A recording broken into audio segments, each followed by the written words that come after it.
ഇന്ന് നമ്മൾ ഡിസ്കസ് ചെയ്യാൻ പോകുന്നത് ജിമ്മിൽ പോകുന്ന ഒരു വ്യക്തി അല്ലെങ്കിൽ വർക്കൗട്ട് ചെയ്യുന്ന ലേഡിക്ക് ഫുഡ് സപ്ലിമെന്റ്സ്, അതേപോലെ വൈറ്റമിൻസ്, മിനറൽസ്, ഹോർമോൺസ് ഏതൊക്കെ എടുക്കാം. പലപ്പോഴും നമ്മൾ എൻ്റെ ഫോണിൽ ഉപയോഗിക്കുമ്പോൾ ആൾക്കാർ ചോദിക്കുന്ന ചോദ്യം, ഡോക്ടറെ ജിമ്മിൽ പോയി വർക്കൗട്ട് ചെയ്യുന്നുണ്ട്, ക്രിയാറ്റിൻ എടുക്കാം, വേ പ്രോട്ടീൻ, ബ്രാഞ്ച് ഗ്ലൂട്ടൻ എടുക്കാം. ലേഡീസിന് ചോദിക്കും, ഡോക്ടർ ഇപ്പോൾ ലേഡീസ് നമുക്കറിയാം 40% ലേഡീസ് പ്രഗ്നൻസി കഴിഞ്ഞ് വെയിറ്റ് ചെയ്യുമ്പോൾ അതേപോലെ ജിംനേഷ്യം അവരും നമ്മുടെ ചോദിക്കും വെയിറ്റ് കുറയുന്നില്ല ഡോക്ടറെ, അല്ലെങ്കിൽ മസിൽ വെക്കുന്നില്ല, എന്തൊക്കെ സപ്ലിമെന്റ്സ് എടുക്കാം. എപ്പോഴും മനസ്സിലാക്കുന്നത് നമ്മുടെ ബോഡിയിലെ ന്യൂട്രിയൻസിനെ ഡിവൈഡ് ചെയ്യുന്ന രണ്ടായിട്ടാണ്, macro nutrients, micro nutrients. Macro nutrients പറഞ്ഞാൽ കാർബോഹൈഡ്രേറ്റ്, ഫാറ്റ്, പ്രോട്ടീൻ. കാർബോഹൈഡ്രേറ്റ് എന്ന് പറഞ്ഞാൽ അന്നജം, ഫാറ്റ് ഉണ്ട്, പ്രോട്ടീൻ ഉണ്ട്. മൈക്രോ എന്ന് പറഞ്ഞാൽ വൈറ്റമിൻസ് ആൻഡ് മിനറൽസ്. അപ്പോൾ റഫ്ലി അറിയേണ്ടത് ഒരു വ്യക്തിക്ക് ഓവർ വെയിറ്റ് ഉണ്ടോ ഇല്ലെന്ന് എങ്ങനെ അറിയാം? രണ്ട് ഫോർമുല വെച്ച് അറിയാം. ഒന്നാണ് body mass index, weight in kilogram divided by height in metre square. Suppose എൻ്റെ ബോഡി വെയിറ്റ് 85 കിലോഗ്രാം, എൻ്റെ height 175 centimetre. So weight in kilogram, that is 85 divided by height in meter square. So 85 divided by 175, 1.7 into 1.7. So 2.49. എൻ്റെ body mass index ശരിക്കും 36 ഉണ്ട് എന്ന് വെച്ചാൽ ഞാൻ obese ആണ്. So BMI 25 കൂടിയ ഓവർ വെയിറ്റ്, 30 കൂടിയ ഒബീസ്. പക്ഷെ ഇന്ത്യൻസിന് ചെറിയൊരു വകഭേദമുണ്ട്. ഇന്ത്യൻസിന് ബോഡി മാസ് ഇൻഡെക്സ് 23 കൂടിയ ഓവർ വെയിറ്റ്, 25 കൂടിയ ഒബീസ്. പക്ഷെ റഫ്ലി ബോഡി മാസ് ഇൻഡെക്സിനെ കണ്ട് എളുപ്പമല്ല കണ്ടുപിടിക്കാൻ. ഹൈറ്റിന് പ്രപ്പോർഷൻ ആയിട്ടുള്ള വെയിറ്റ്, അതിന്റെ പേരാണ് ബ്രോക്കാസ് ഇൻഡെക്സ്. സപ്പോസ് എന്റെ ഹൈറ്റ് 175 സെന്റിമീറ്റർ, എന്റെ maximum permitted weight for my height, height in centimetre minus 100, 175 minus 100, 75 centimetre മതി. എനിക്ക് 84 കിലോ ഉണ്ടെങ്കിൽ 9 kilo plus my maximum body weight. ഇത് കാണുന്ന ഒരു സ്ത്രീ പ്രേക്ഷകർക്ക് 165 സെന്റിമീറ്റർ ഉണ്ടെങ്കിൽ അവരുടെ maximum permitted weight for her height should be 165 minus 100, 65 kilogram, 75 ഉണ്ടെങ്കിൽ പ്ലസ് 10. സോ ഒരു വ്യക്തിക്ക് ബോഡി മാസ് ഇൻഡെക്സ് വെച്ചിട്ടും വെയിറ്റ് പ്രപ്പോർഷണൽ ഹൈറ്റ് വെച്ചിട്ടും ഓവർ വെയിറ്റ് ആണോ അല്ലയോ നമുക്കറിയാം. സോ നമ്മുടെ കലോറി എടുക്കുമ്പോൾ നോർമൽ ബാലൻസ് ഡയറ്റ് എന്ന് പറഞ്ഞാൽ എന്താ? 55% കാർബോഹൈഡ്രേറ്റ് എടുക്കുക, 30% ഫാറ്റ് എടുക്കുക, 15% പ്രോട്ടീൻ എടുക്കുക. ഇതാണ് ഇന്റർനാഷണൽ റെക്കമെൻഡേഷൻ ബാലൻസ് ഡയറ്റ്. നമ്മളെല്ലാം സ്കൂളിൽ പഠിക്കുന്ന സമീകൃത ആഹാരം അല്ലെങ്കിൽ food pyramid. 55% carbohydrate, 30% fat, 15% protein. പക്ഷെ ഇന്ത്യൻ ഡയറ്റ് എന്താ കാണിക്കുന്നത്? ഇന്ത്യയിലെ സ്റ്റാർ സ്റ്റഡി, ഇന്ത്യയിലെ 21 സംസ്ഥാനങ്ങൾ നടന്ന സ്റ്റാർ സ്റ്റഡി കാണിക്കുന്നത് 80% ഇന്ത്യൻ ഡയറ്റും കാർബോഹൈഡ്രേറ്റ്, പ്രോട്ടീൻസ് കുറവാണ്. നമ്മുടെ ചോറ്, ദോശ, ഇഡലി, ഇടിയപ്പം, അപ്പം, പുട്ട്, പത്രി, ഉപ്പുമ ഇത് പ്രധാനമായിട്ടും കഴിക്കുന്നു. അല്ലെങ്കിൽ ഗോതമ്പ് കൊണ്ടുള്ള ഫുഡ് കഴിക്കുന്നു. നമ്മുടെ 80% ഫുഡും കാർബോഹൈഡ്രേറ്റ്, പ്രോട്ടീൻ കിട്ടിയിട്ടല്ല. 9 out of 10 Indians are thought be protein deficient. So അത് സൊസൈറ്റിയിലെ അർബൻ പോപ്പുലേഷൻ, നോർത്ത് ഇന്ത്യയിൽ പറയുന്നത് നഗരപ്രദേശങ്ങളിൽ ജീവിക്കുന്നതിൽ 10% പേർക്ക് വേണ്ട പ്രോട്ടീൻ കിട്ടുന്നുള്ളൂ. Rural population 5%. എന്ന് വെച്ചാൽ 10 ഇന്ത്യക്കാരുണ്ടെങ്കിൽ 9 പേർക്കും പ്രോട്ടീൻ കുറവാണ്. സോ ബേസിക്കലി നമ്മൾ ചെയ്യേണ്ടത് അന്നജം, കാർബോഹൈഡ്രേറ്റ് കുറയ്ക്കുക, 55% ആക്കുക, ഫാറ്റ് 30% ആക്കുക, 15% പ്രോട്ടീൻ എടുക്കുക. അതിന് പ്രോട്ടീൻ എത്ര വെച്ച് വേണം? യൂഷ്വൽ പ്രോട്ടീൻ ഇന്ത്യക്ക് 0.8 ഗ്രാം പെർ കിലോഗ്രാം. സോ എനിക്ക് 75 കിലോ ഉണ്ടെങ്കിൽ 0.8 ഗ്രാം പെർ കിലോഗ്രാം, ഏകദേശം 63 ഗ്രാം പ്രോട്ടീൻ വേണം. പക്ഷേ യൂഷ്വലി നമുക്ക് മസിൽ നന്നായി ഡെവലപ്പ് ചെയ്യണമെങ്കിൽ 1 to 1.2 gram protein per kilogram വേണം. 40 വയസ്സ് കഴിഞ്ഞ വ്യക്തിക്ക്, ഒരു സ്ത്രീക്കാണെങ്കിലും പുരുഷന് മസിൽ മാസ് കുറയും. അതിന്റെ പേരാണ് സാർകോപ്പീനിയ. പലപ്പോഴും നമുക്കറിയാം 60 വയസ്സുള്ള ആളുകൾ നടക്കുന്നത് തൂങ്ങി പിടിച്ച് പലപ്പോഴും നടക്കും, കൈക്കും കാലിനൊക്കെ മസിൽ സൂക്ഷിക്കും. അപ്പൊ നമുക്കറിയാം മസിൽ മാസ് കുറയുന്നു, വെയിറ്റ് കുറയുന്നത്, ഫാറ്റ് അല്ലാതെ മസിൽ കുറയും. അതുകൊണ്ടാണ് ഇപ്പൊ പറയുന്നത് 40 വയസ്സിന് താഴെ വാക്കിംഗ്, ജോഗിംഗ്, സ്വിമ്മിംഗ്, അതാണ് എയറോബിക് എക്സസൈസ് നല്ലതാണ്. പക്ഷെ 40 വയസ്സ് കഴിഞ്ഞാൽ വെയിറ്റ് ട്രെയിനിങ് അല്ല റെസിസ്റ്റൻസ്, വെയിറ്റ്സ് എടുത്ത മസിൽ പവർ മെയിൻറ്റെയിൻ ചെയ്യാം. 40 വയസ്സ് കഴിയുമ്പോൾ നമ്മുടെ 2 ഹോർമോൺ കുറയും. പുരുഷന്മാരുടെ പുരുഷ ഹോർമോൺ ടെസ്റ്റോസ്റ്ററോൺ, സ്ത്രീകൾക്ക് ഈസ്ട്രജൻ കുറഞ്ഞ 50 വയസ്സ് കഴിയും. മെയിൻ ഹോർമോൺ പുരുഷ ഹോർമോൺ ടെസ്റ്റോസ്റ്ററോൺ പോലെ മസിൽ പവർ എനർജിക്ക് ഹെൽപ്പ് ചെയ്യുന്ന പൊക്കത്തിന്റെ ഹോർമോണും ഗ്രോത്ത് ഹോർമോണും. സോ ബേസിക്കലി ഇതെല്ലാം മനസ്സിലാക്കുന്ന ഷോർട്ട് വീഡിയോ ഞാൻ തീർക്കുന്നത്. ആൾക്കാർക്ക് ഡൗട്ട് എങ്ങനെ ഡയറ്റ് ഫോളോ ചെയ്യാം. നിങ്ങളുടെ വെയിറ്റ് പെർ കിലോഗ്രാം നമ്മളെ സംബന്ധിച്ച്, അല്ലെങ്കിൽ weight proportional for height 175 centimetre, 175 minus 100, എനിക്ക് 75 മതി. 85 ഉണ്ടെങ്കിൽ 10 കിലോ ജാസ്തി. എനിക്ക് ഡയറ്റ് ചെയ്ത് വെയിറ്റ് കുറയ്ക്കാം. ഡയറ്റിനകത്ത് ഞാൻ മെയിൻലി കുറയ്ക്കേണ്ട കാർബോഹൈഡ്രേറ്റ്. ഇന്ത്യൻസ് നമ്മളെല്ലാം 80% കാർബോഹൈഡ്രേറ്റ്, അത് 50% ആക്കി കുറയ്ക്കുക. പ്രോട്ടീൻ ഇന്ത്യക്ക് കൂട്ടുക. സാർകോപ്പീനിയ 40 വയസ്സ് എനിക്ക് കഴിഞ്ഞെങ്കിൽ എന്റെ മസിൽ മാസ് കുറഞ്ഞെങ്കിൽ എങ്ങനെ മെയിൻറ്റെയിൻ ചെയ്യാം? അയാൾക്ക് workout, physical activity 30 minute daily നടക്കുക, ആഴ്ചയിൽ 5 ദിവസത്തിൽ. പക്ഷെ 30 മിനിറ്റ് വെയിറ്റ് ട്രെയിനിങ് ചെയ്യുക, ആഴ്ചയിൽ 3 ദിവസത്തിൽ. അതാണ് resistance training, wait training with high protein India. Normal protein India recommend 0.8 gram per kilogram. പക്ഷെ എനിക്ക് മസിൽ വേണമെങ്കിൽ 1 to 1.2 ഗ്രാം. സോ 75 കിലോ എനിക്ക് 25 ഗ്രാമോ അല്ലെങ്കിൽ 80 ഗ്രാം പ്രോട്ടീൻ വേണം. പ്രോട്ടീനുള്ള ഫുഡ് ഏതൊക്കെയാണ് നമുക്കറിയാം. നോൺ വെജ് ഫുഡിൽ മീറ്റ്, മിൽക്ക്, ഫിഷ്. വെജിറ്റേറിയൻസിന് ഏതൊക്കെയാണ് പ്രോട്ടീൻ? യോഗട്ട് ഉണ്ട്, കേർഡ് ഉണ്ട്, അതിലൂടെ സോയി പ്രൊഡക്ട്സ് ഉണ്ട്, സോയാബീൻ ഉണ്ട്, സ്പ്രൗട്ട്സ് ഉണ്ട്, മുളയ്ക്കുന്നത് പയറ് കടലയൊക്കെ മുളപ്പിച്ച് കെട്ടി നട്ട്സ് ഉണ്ട്. ഹാൻഡ് ഫുൾ ഓഫ് നട്ട് എന്ന് വെച്ചാൽ മുട്ടീനെ കൈക്കകത്ത് പിടിക്കുന്നത്ര nuts. Groundnut, cashew nut, ബദാം, പിസ്ത, വാൽനട്ട്. പനീർ കഴിക്കാം. Paneer is thought be vegetable mutton. വെജിറ്റേറിയൻസിന്റെ മട്ടനാണ് പനീർ. സോ വെജിറ്റേറിയൻ ഫുഡ് ഉണ്ട്, നോൺ വെജ് ഫുഡ് ഉണ്ട്. വെജിറ്റേറിയൻ യോഗട്ട് ഉണ്ട്, സ്പ്രൗട്ട്സ് ഉണ്ട്, സോയാബീൻ ഉണ്ട്, ഹാൻഡ് ഫുൾ ഓഫ് നട്ട്സ് ഉണ്ട്, പൾസസ് ഉണ്ട്, പനീർ ഉണ്ട്. നോൺ വെജിനകത്ത് മീറ്റ്, മിൽക്ക്, ഫിഷ് ഉണ്ട്. So protein intake with muscle always helps you in preventing sarcopenia. പിന്നെ നമുക്കറിയാം ഹോർമോൺസ് എപ്പോഴും എല്ലാവരും ചോദിക്കും ഡോക്ടറെ കുറച്ച് ഹോർമോൺ എടുക്കട്ടെ, മസിൽ വെക്കട്ടെ. 2 ഹോർമോണാണ് മസിൽ ബിൽഡിംഗിന് ഹെൽപ്പ് ചെയ്യുന്നത്. ഞാൻ പറഞ്ഞു പുരുഷ ഹോർമോൺ, അതിന്റെ പേരാണ് ടെസ്റ്റോസ്റ്ററോൺ. അതുപോലെ മസിൽ ബിൽഡിംഗിന് ഹെൽപ്പ് ചെയ്യുന്ന 2ാമത്തെ ഹോർമോണാണ് പൊക്കത്തിന്റെ ഹോർമോൺ, ഗ്രോത്ത് ഹോർമോൺ.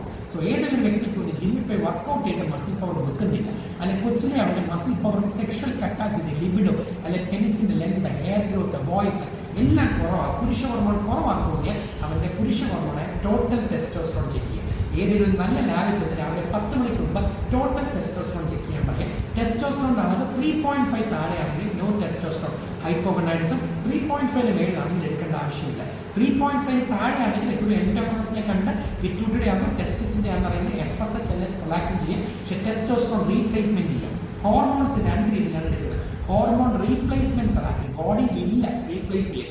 ഒരു വ്യക്തിയുടെ വൃഷ്ണം അഥവാ ടെസ്റ്റിസിന്റെ ടെസ്റ്റോസ്റ്ററോൺ വരുന്നില്ല, അത് റീപ്ലേസ് ചെയ്യുന്നു. അതിന് സൈഡ് എഫക്ട്സ് ഇല്ല. നമ്മുടെ പല ആൾക്കാരും സപ്ലിമെന്റേഷൻ ജിമ്മിൽ പോകുന്ന പയ്യന്മാരുടെ ഡോക്ടർ ഞാൻ ടെസ്റ്റോസ്റ്ററോൺ ചെയ്യുന്നത് 600 ഡോക്ടർ നോർമൽ, പക്ഷെ മസിൽ വേണം കുറച്ചുകൂടി എടുക്കണം. So they want supplementation. അവന്റെ ബോഡിയിൽ ടെസ്റ്റോസ്റ്ററോൺ നോർമൽ എത്രയുണ്ട് അതിന്റെ കൂടെ സപ്ലിമെന്റ് എടുത്ത് മസിൽ ബിൽഡ് ചെയ്യും.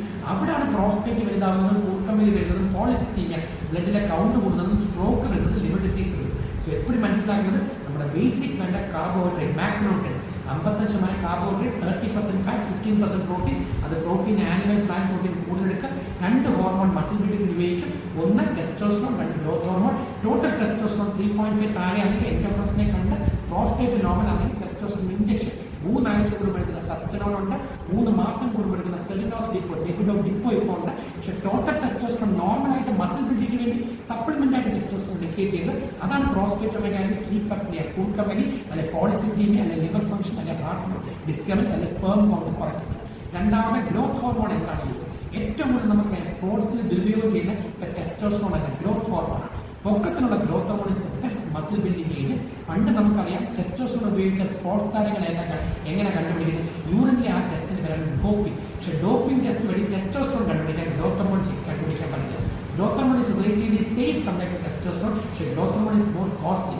ഒരു മാസം ടെസ്റ്റോസ്റ്ററോണിന്റെ 2 ഇഞ്ചക്ഷൻ എടുക്കാൻ കൂടിയിട്ട് 500 രൂപയാവും. പക്ഷേ 5 യൂണിറ്റ്സ് വെച്ച് ഗ്രോത്ത് ഹോർമോൺ ഡെയിലി ഒരു മാസം എടുക്കുന്നത് 1 lakh കൂട്ടാം. പക്ഷേ ഗ്രോത്ത് ഹോർമോൺ എപ്പോഴും മസിൽ മാസ് കൂട്ടും, ലീൻ മാസ് കൂട്ടും, ഫാറ്റ് മാസ് കുറയ്ക്കും, quality of life better.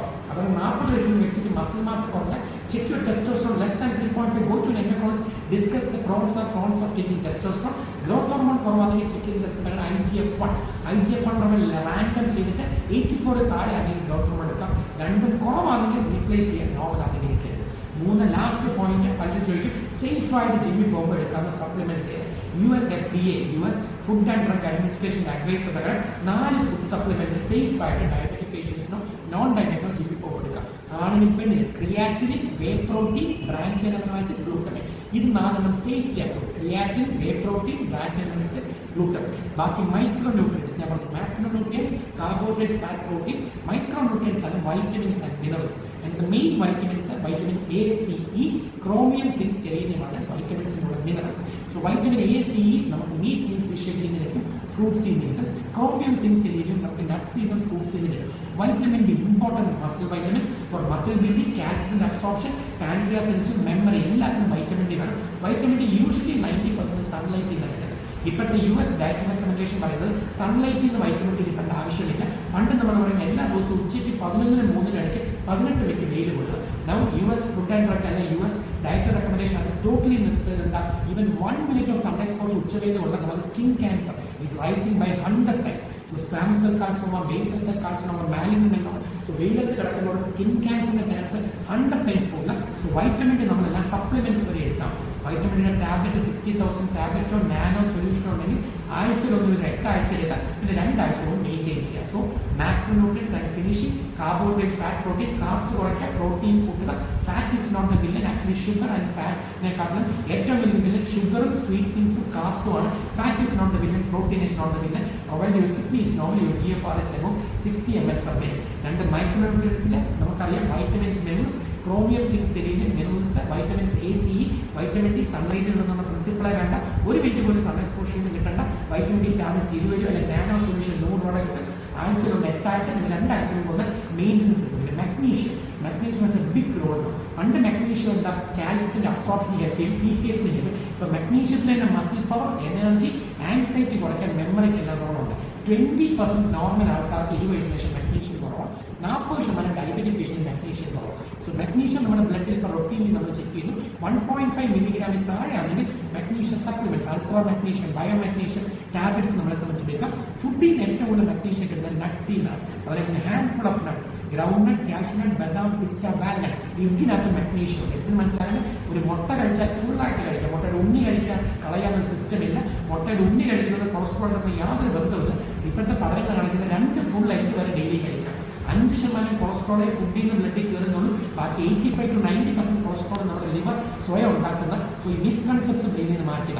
So micronutrients, magnesium 20% normal ആൾക്കാർക്ക്, 40% ഡയബറ്റിക് പേഷ്യന്റ് മാഗ്നീഷ്യം കുറയുന്നു. മാഗ്നീഷ്യം ലോ ആണെങ്കിൽ ഹാൻഡ്ഫുൾ ഓഫ് നട്ട്സോ എഗ്ഗോ ഫിഷോ കഴിക്കാം. സ്റ്റിൽ മാഗ്നീഷ്യം ലോ ആണെങ്കിൽ മാഗ്നീഷ്യം ടാബ്ലറ്റ്സ് എടുക്കാം. പിന്നത്തെ വൈറ്റമിൻ ആണ് വൈറ്റമിൻ B12. പണ്ടെല്ലാം നമ്മുടെ ന്യൂറാബയോട്ടിക് ടാബ്ലറ്റ്സ് നമുക്കറിയാം. B12 നമുക്ക് കിട്ടുന്ന മീറ്റ്, മിൽക്ക്, ഫിഷ്. പക്ഷേ 65 വയസ്സ് കഴിഞ്ഞ് 30% പേര് B12 കുറവാണ്. കാരണം 65 വയസ്സ് കഴിഞ്ഞ് B12 അബ്സോർപ്ഷൻ കുറയും. നമ്മൾ ആന്റാസിഡ്, അസിഡിറ്റി ഉപയോഗിക്കുന്ന ഒമീപ്രസോൾ, പാൻറ്റോപ്രസോൾ, ഷുഗറിന് ഉപയോഗിക്കുന്ന മെറ്റ്ഫോമിൻ, ഈ മരുന്നുകൾ B12 അബ്സോർപ്ഷൻ കുറയും. സോ ലോങ് ടേം മെറ്റ്ഫോമിൻ കഴിക്കുന്നവരോ ടയർഡ്നെസ് ഉള്ളവരോ എല്ലാവരും വൈറ്റമിൻ B12 വർഷത്തിലേക്ക് ചെക്ക് ചെയ്യണം. B12 അളവ് 20 കൂടുതൽ അല്ലെങ്കിൽ 200 താഴെ, 200 പൈക്കോഗ്രാം, 20 മൈക്രോമോളാർ വേണ്ട, 200 പൈക്കോഗ്രാം, ലാബിൽ 200 താഴെ ആണെങ്കിൽ ഓറൽ B12 ടാബ്ലറ്റ്, വെറും ന്യൂറാബാൻ അല്ല, മെറ്റ് ന്യൂറാബാൻ ടാബ്ലറ്റ്സ് ഒക്കെ B12 ലെവൽ നോർമലാണ്. സോ റഫ്ലി ഇത്രയും മാത്രമാണ് എനിക്ക് കോമൺലി ഇന്ത്യയിൽ ചെന്നപ്പോഴും OPD നമ്മളൊക്കെ ആൾക്കാർ സ്ഥിരം ചോദിക്കുന്ന ഡൗട്ട്സിന് ഉത്തരം. പയ്യന്മാർ ചോദിക്കുന്ന ഡോക്ടറെ ഹോർമോൺ സപ്ലിമെന്റ് എടുക്കണമെന്നോ, ഹോർമോൺ സപ്ലിമെന്റ്സ് വേണ്ട, റീപ്ലേസ്മെന്റ് മതി. നിന്റെ ബോഡിയിൽ ടെസ്റ്റോസ്റ്ററോൺ ഇല്ലെങ്കിൽ റീപ്ലേസ് ചെയ്തു, നിന്റെ ബോഡിയിൽ ഗ്രോത്ത് ഹോർമോൺ ഇല്ലെങ്കിൽ റീപ്ലേസ് ചെയ്തു. വെയിറ്റ് പ്രൊപ്പോർഷണൽ ഹൈറ്റ് സെന്റിമീറ്റർ -100, 175 -100, എനിക്ക് 75 വരെ 85 ഉണ്ടെങ്കിൽ എൻ്റെ 10 കിലോ കുറച്ചു. ഫുഡിൽ എന്ത് ചെയ്യണം? ഫുഡിൽ ഒന്നും ചെയ്യേണ്ട, അന്നത്തിൽ കുറയ്ക്കുക, പ്രോട്ടീനും എസെൻഷ്യൽ ഫാറ്റും നമ്മളെ സംബന്ധിച്ച് കൂട്ടുക.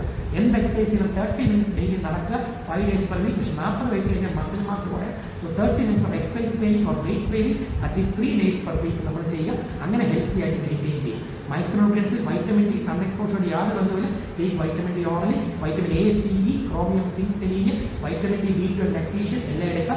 4 വൈറ്റമിൻസ് അല്ലെങ്കിൽ സപ്ലിമെന്റ്സ് സേഫ് ആയിട്ട് US FDA പയ്യന്മാർക്ക് ജിമ്മിൽ പോകുമ്പോൾ എടുക്കുന്നത് creatine, whey protein, branch amino acid, glutamine. അതേപോലെ മനസ്സിലാക്കുന്ന heart attack is getting more common in young guys about 18 years. പണ്ട് അറ്റാക്ക് വരുന്നത് 50-60 വയസ്സുള്ള ആളുകൾക്കാണെങ്കിൽ ഇപ്പോൾ 18 വയസ്സ് കഴിഞ്ഞുകൊണ്ടാണ് ഏറ്റവും കൂടുതൽ ഹാർട്ട് അറ്റാക്ക്. അതാണ് US recommendation. American heart association പറഞ്ഞിരിക്കുന്നത് 10 വയസ്സ് കഴിഞ്ഞ് എല്ലാവരും 5 വർഷം കൂടുതൽ ലിപ്പിഡ് പ്രൊഫൈൽ നോക്കുക. ഇന്ത്യൻ ലിപ്പിഡോളജി അസോസിയേഷൻ പഠിക്കുന്നത് 18 വയസ്സ് കഴിഞ്ഞ് എല്ലാ ചെറുപ്പക്കാരും 5 വർഷം കൂടുമ്പോൾ കൊളസ്ട്രോൾ നോക്കുക. ഫുഡും കൊളസ്ട്രോളും ബന്ധം, ഫാമിലി ഹിസ്റ്ററി ഓഫ് കൊളസ്ട്രോൾ, ലിവറിൽ നിന്നുള്ള LDL കൊളസ്ട്രോളിന്റെ പ്രൊഡക്ഷനുമായിട്ട് ബന്ധം. ഹാർട്ട് അറ്റാക്ക് പണ്ട് 50 വയസ്സ്, ഇപ്പോൾ 18-25 വയസ്സ് കൊണ്ട് ജിമ്മിൽ പോയി വർക്കൗട്ട് ചെയ്യുമ്പോൾ അറ്റാക്ക് വരുന്നു. സോ ജിമ്മിൽ പോയി സ്ട്രെയിനിയസ് ഫിസിക്കൽ ആക്ടിവിറ്റി ചെയ്യുന്നതിന് മുമ്പേ TMT എക്കോ ചെയ്തിട്ട് ഹാർട്ടിന്റെ കപ്പാസിറ്റി ഇങ്ങനെ എക്കോ ചെയ്തിട്ട് ഹാർട്ടിന് ക്ലോട്ട് ഉണ്ടോ, എജക്ഷൻ ഫ്രാക്ഷൻ ഉണ്ടോ നോക്കുക. So, ഈ ബേസിക് തിങ്സ് ഓർത്ത് വെക്കാൻ, live a healthy life, take your diet properly, exercise properly, and live a normal healthy life.